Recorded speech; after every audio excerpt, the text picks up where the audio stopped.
Hi, I'm John Green, and this is Crash Course UK.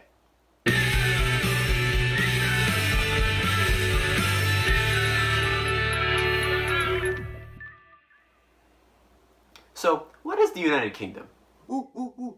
The United Kingdom is England, obviously. Not quite me from the past. The United Kingdom refers to Great Britain and Northern Ireland, while Great Britain refers to England, Wales, and Scotland. The UK government grants some power to regional assemblies, but is not a federal state since the federal government, theoretically, has a power to revoke the existence of these assemblies. This makes the UK a unitary state.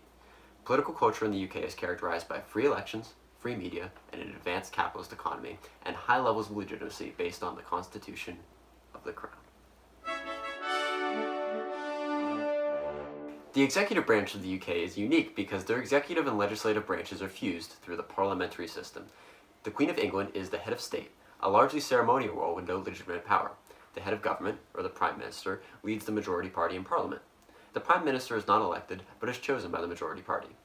They are considered the first among equals in Parliament, and can usually get any legislation they support passed due to strong party loyalty.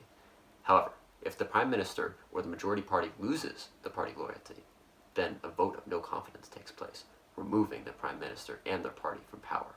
The current Prime Minister is Theresa May of the Conservative Party. Parliament is the overall authority and lawmaking body in the UK. They have parliamentary sovereignty over courts, meaning no judicial review. There is a Supreme Court, but its main function is to ensure UK laws abide by EU laws. As a bicameral legislature, Parliament is split into two houses, the House of Lords and the House of Commons. The House of Lords is the upper house, composed of hereditary peers who serve for life. Their role in policy making is limited to blocking legislation from passing in the House of Commons, where the real legislative power is held. The House of Commons has 650 elected members who are elected by citizens in their districts. Some of these are single-member districts, meaning only one MP will represent all the people. All of these members of Parliament, or MPs, belong to a political party, and whichever party has the most MPs in Parliament forms the majority party. The majority party is called the government, while the second most popular party is called the loyal opposition. Sometimes, however, no party will receive the majority, resulting in a hung parliament, so a coalition government must be formed. This happened in 2010 between the Conservatives and Liberal Democrats, with David Cameron as Prime Minister. There are three main political parties in the UK: Conservatives, or Tories, Liberal Democrats, and the Labour Party. Conservatives lean to the right and tend to be more pragmatic than ideological. A majority of their support comes from England. The smallest of the three main parties, Liberal Democrats, are more central in their beliefs. The Labour Party, however, leans to the left and receives most of their votes from the middle and working class. Their voters also tend to be English. Interest groups are also prominent in England and play an important role in policymaking. Britain has a pluralist system in which interest groups act independently and compete for the government's attention.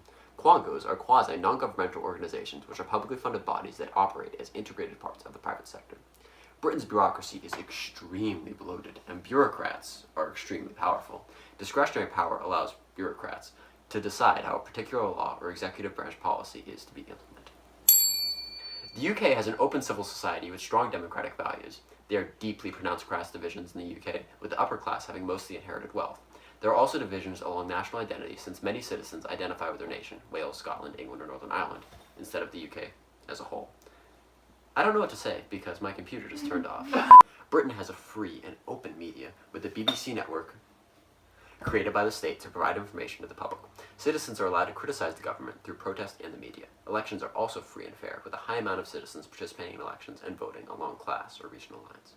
The role of Parliament in the British state was solidified during the Glorious Revolution of 1688, where King William promised to adhere to the British Bill of Rights. The British political system continued to modernize and change during the Industrial Revolution. After World War II, a collectivist consensus was established in Great Britain, which led to the creation of the welfare state.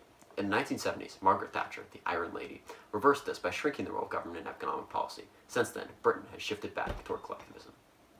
Currently, the UK must face issues with Brexit, where it will withdraw from the European Union in the near future. This is coupled with issues due to increasing protests against austerity programs that limit welfare spending. Now to the thought bubble. Britain is still structured as a welfare state. Healthcare is provided to citizens from cradle to grave. Other issues include the future of U.S. relations, domestic terrorism, the lack of integration of minorities into society, and devolution of powers towards Scotland and Northern Ireland. In conclusion, the United Kingdom consists of Great Britain and Northern Ireland. It is a unitary government with a bicameral legislature, with an open civil society and free and fair elections. That's all for today. I'm Sorta John Green, and this is Crash Course.